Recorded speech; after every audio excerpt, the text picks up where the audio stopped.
Hello everyone, good to be with you. Today we have a nice lesson. Tugiye kwiga ku cigwa cerekeye kubaza inzira canke gutanga inzira. Ways of asking for and giving directions. Mu cigwa giheruka twarabonye amajambo ashobora kudufasha kugira ngo dutange inzira canke tubaze inzira mu buryo bworoshe cyane. Twarabonye amajambo roundabout, traffic lights, sidewalk, pavement, zebra crossing. Ayo yose n'amajambo twabonye. Nawe utazi insiguro y'ayo majambo mu Kirundi ca uraba iyo video twabonye ubushize yanditse ko ngo asking for and giving directions, ingene tubaza inzira mu Congereza. Rero uce uza kuri iki cigwa naco ukibandanye.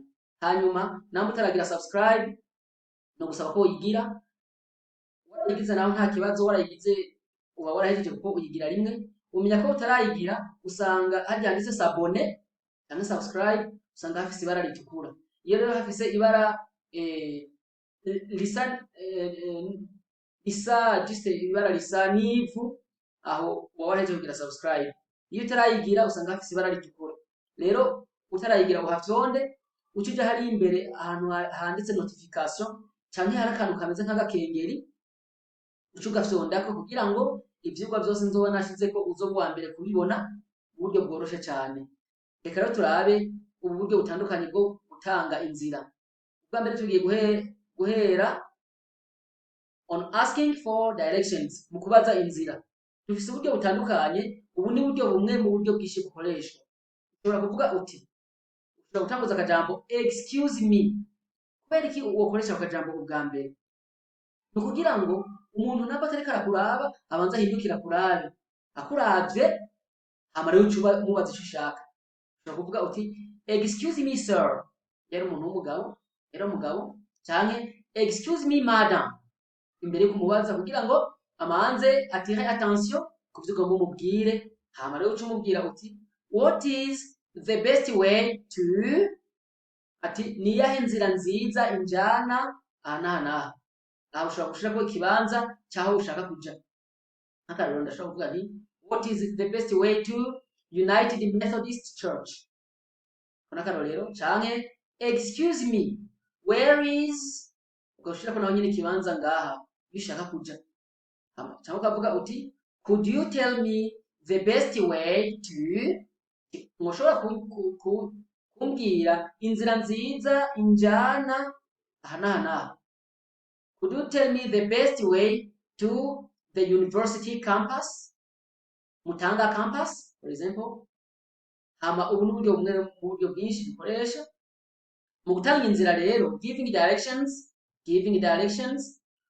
ushobora kubwira umuntu uti go straight on, go straight gisigura ngo aller tout droit, ntukata ugenda straight, go straight, or go straight ahead, ati bandanya. Canke ahamugura ashobora gukompleta ugashirako n'ibindi, ukavuga uti go straight ahead, when you see the roundabout turn right or turn left. Cyangwa ukavuga ngo go along this road, sigura ngo bandanya iri barabara.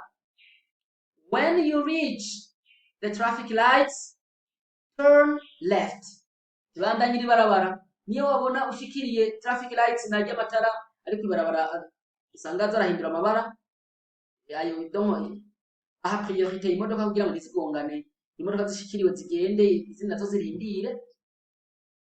Igihe rero iri jambo to reach iri isigura to arrive at, gushika mu kibanza kanaka. Rero ushikiriye traffic lights ukatira mu bubamfu cyangwa ukatire mu buryo, turn right or turn left. Cyangwa ushobora kubwira umuntu ngo it's about 10 minutes ride, ibisigura ngo kuva ngaha gushika aho hantu ni iminota 10 gusa uriko uratwara imodoka, uriko uranyonga imodoka cyangwa bakunguruje mu modoka. 10 minutes ride. Hanyuma n'igihe ugenda ku moto naho nyine ushobora kuvuga nyine it's about 10 minutes ride. Hanyuma aha naho handitse ngo it's about a 5-minute walk. Murabona twandisizemo a. It's about a 5-minute walk. I minute ngaha ntidushobora gushirako s. Dusize ko s tuba tuvuze ibintu nabi kubera iki? Minute ngaha iriko irakora nka adjective kubera dufise article ngaha a. 5 iriko irakora nka no. Rero minute iriko irakora nka adjective. Hano bisigura ngo it's a 5-minute walk. Sigura ngo ni minota 5 gusa uriko uratambura n'amaguru. It's a 5-minute walk. Uriko uratambura n'amaguru bigutwara iminota 5 gusa. Rero ndibaza biratahutse cyane. Uwo afise ikibazo yo kibaza, turi ngaha ku bwanyu. Ivyigwa by'icongereza birabandanya. Mwibuke kugira subscribe, ama mugire na share mu bihe abandi kugira ngo babandanye baraba video kugira ngo tubandanye twigira icongereza hamwe. Thank you very much. I hope you enjoyed the lesson. If you have any question, please let me know. Ciao.